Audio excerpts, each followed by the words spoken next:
Bienvenue dans ce nouvel épisode dans lequel nous allons parler du bonheur en lien avec l'amour.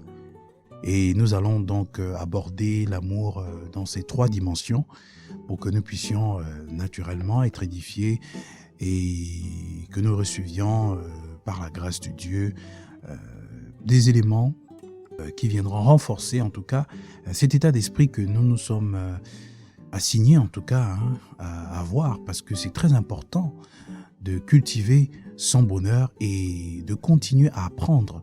Et c'est vraiment là tout l'intérêt de ce podcast. Dieu m'a inspiré en fait ce projet de livre parce que il m'a permis de réaliser combien les gens deviennent de plus en plus malheureux dans les temps dans lesquels nous sommes. Et d'ailleurs, c'est une pensée tout à fait biblique. Dans les temps de la fin, le mal va augmenter, les gens seront de plus en plus dépressifs, de plus en plus anxieux, de plus en plus inquiets aussi par rapport à l'avenir, parce que n'ayant pas forcément de solutions pertinentes aux problèmes auxquels ces derniers sont confrontés. Et quand je dis ces derniers, c'est chacun de nous en fait finalement, on est tous concernés. Les temps difficiles sont là, la vie devient de plus en plus chère, devient de plus en plus compliquée, les relations sont de plus en plus éphémères, fragiles, donc ce qui fait qu'on est constamment exposé à des frustrations, à des déceptions, et on a besoin en fait de pouvoir sécuriser finalement nos cœurs, parce que voilà, le bonheur vraiment est très lié aussi à l'état de notre âme, à l'état de notre cœur. Donc, c'est en cela que Dieu a permis que je puisse vraiment vous présenter cette série de livres-là pour pouvoir vous inciter à la culture de la vie du bonheur. Donc, vraiment, ça, c'est très important. Alors, aujourd'hui, nous allons parler de l'amour. Waouh! L'amour. Oui, on ne pouvait pas aborder toute cette série-là comme ça sans parler de l'amour. Et comme je disais tantôt, il y a ces différentes dimensions. Donc, on a la première dimension, c'est l'amour donc divin, l'amour selon Dieu. On a ensuite l'amour fraternel. Et enfin, on a l'amour éros, donc sentimental. Donc, vraiment, c'est important d'être édifié sur ces trois dimensions-là pour pouvoir savoir comment gérer, enfin, se gérer soi-même et gérer aussi son rapport avec d'autres personnes. Parce que l'amour, c'est tout. On ne peut rien faire sans amour. Même si vous êtes dans le cadre d'une relation professionnelle, vous collaborez avec des personnes et que vous êtes amené à échanger régulièrement, vous avez besoin quand même d'un minimum d'amour, même si vous n'entendez pas bien avec la personne du fait de son caractère, mais vous avez quand même besoin d'une petite dose d'amour par rapport à l'activité que vous avez ensemble pour pouvoir échanger. En fait, en toute chose, on a besoin d'amour parce que l'amour nous permet de supporter. Elle nous permet de pouvoir parfois prendre le dessus au-delà des divergences. L'amour nous permet en fait d'atténuer certains chocs en fait, parce qu'on se dit bon, cette personne n'est pas le diable en fait. Cette personne n'est pas mon ennemi. Même s'il arrive que dans le monde, on peut vraiment déborder en fonction de la colère, du degré de colère, de la fragilité aussi de notre cœur, ça peut arriver. Mais de façon générale, tout est régi par l'amour dans ce monde. En fait, tout devrait être régi par l'amour parce que vous me direz, mais non, c'est pas forcément la vérité. C'est pas la réalité. Non, c'est vrai. Vous avez raison. Si vous me reprenez dans ce sens-là. Mais je dirais que tout est censé être dirigé par l'amour parce que lorsqu'on met l'amour au centre, finalement, on parvient à régler tout.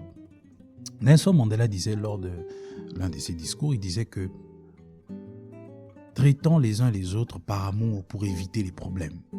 Je paraphrase, Et il dit, lorsqu'on ne peut plus éviter les problèmes et qu'on ne peut plus s'aimer, là peut-être on peut recourir à la violence. Mais si on peut éviter cela, agissons avec amour. Donc je paraphrase vraiment son discours.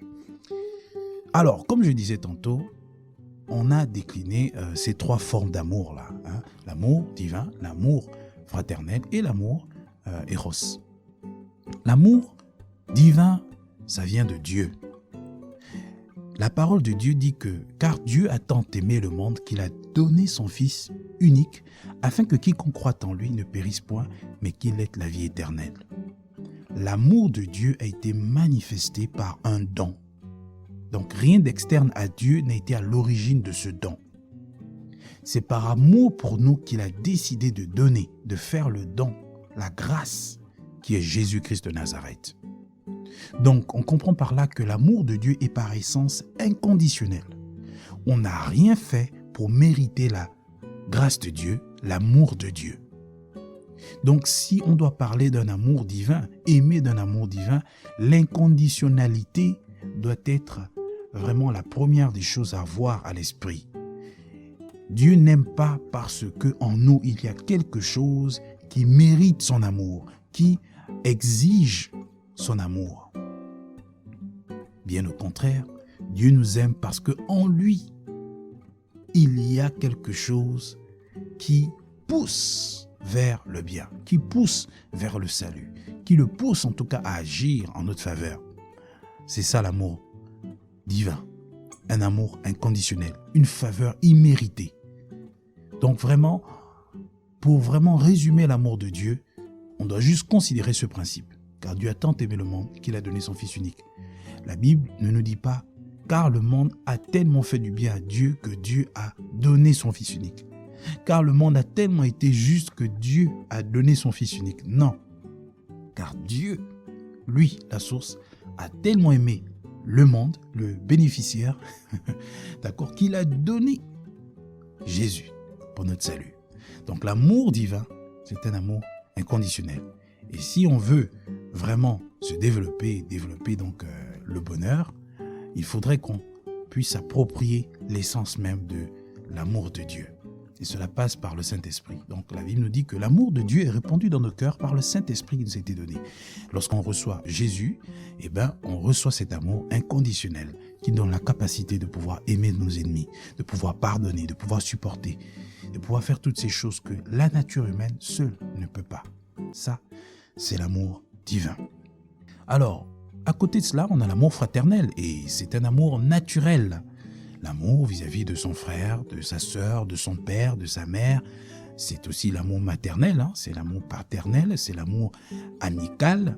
C'est un amour qui nous amène en fait à aimer les uns et les autres tout simplement parce que nous sommes des êtres humains. En fait, on dira beaucoup plus l'amour naturel plutôt que l'amour fraternel. Donc, c'est l'amour naturel. C'est un amour qui est caractérisé par le bon sens, la bienséance, l'humanité. Je ne dirais pas l'humanisme, mais c'est vraiment notre humanité qui s'exprime lorsque on vient à aimer quelqu'un, tout simplement parce que c'est un être humain. C'est inscrit en nous, au-delà de nos croyances, de nos religions, de notre culture, peu importe en fait notre profil. Dieu a inscrit en nous cet amour naturel pour pouvoir vivre en société, pour pouvoir vivre en harmonie avec les uns et les autres. Même si on peut constater que beaucoup de personnes agissent vraiment avec beaucoup de haine, beaucoup de rancœur, il y a beaucoup de facteurs externes qui peuvent expliquer en fait le comportement de certaines personnes qui se privent de cet amour naturel. C'est pas normal, ça existe, c'est un fait, mais on part quand même du principe que l'homme dispose de cet amour naturel, et cela depuis le bas âge. Ça, c'est très important. Et donc, on a besoin de le cultiver. On a besoin de vraiment être en bon rapport, en bon terme avec les uns et les autres. Et là encore, vraiment, je me réfère à cette pensée de Nelson Mandela. C'est que vraiment, si on a la possibilité d'éviter les problèmes, d'éviter des conflits par amour naturel, autant le faire. Et si on peut aussi se référer à l'amour divin, pourquoi pas en fait? Parce que c'est une grandeur d'esprit.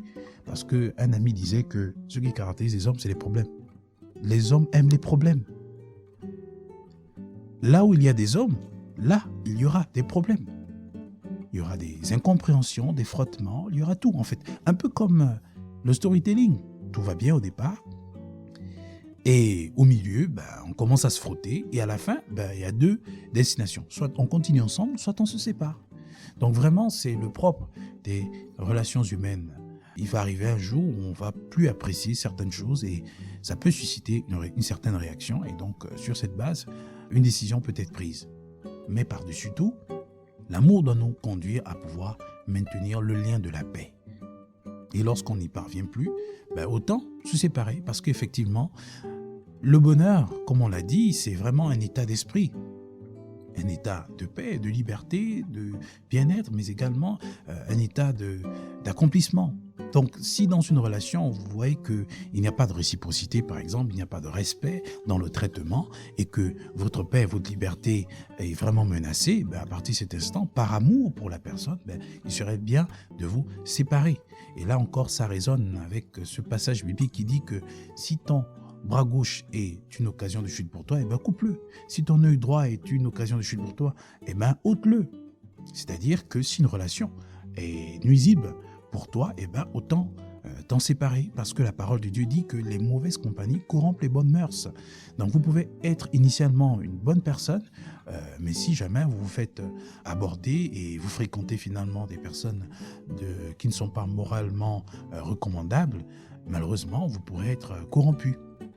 Donc, l'amour doit pouvoir vous permettre aussi de pouvoir sécuriser votre état de bonheur. Ça, c'est très important. Le dernier aspect de l'amour, ça concerne les relations sentimentales. Là aussi, l'amour est vraiment un élément très important parce que on ne peut pas être heureux pleinement lorsqu'on a un besoin qu'on n'arrive pas, un besoin, je dirais, naturel, qu'on n'arrive pas à satisfaire. Ce besoin, il est d'ordre physiologique, particulièrement en l'occurrence, on dira. Parce qu'ici, vraiment, il s'agit d'avoir une personne, son âme sœur. Et donc, ça nécessite une dose, d'accord, de bon sens, mais aussi de discernement, parce qu'il s'agit quand même de la personne avec laquelle vous êtes censé mener le restant de vos jours. Ici, vraiment, je parle de l'amour sentimental dans la perspective du mariage. C'est très important. Je sais que ce que je dis là, certainement, ça ne vous plaît pas. Les personnes peut-être qui ne sont pas encore mariées ou peut-être qui vivent en concubinage, je sais que ça peut vous frustrer.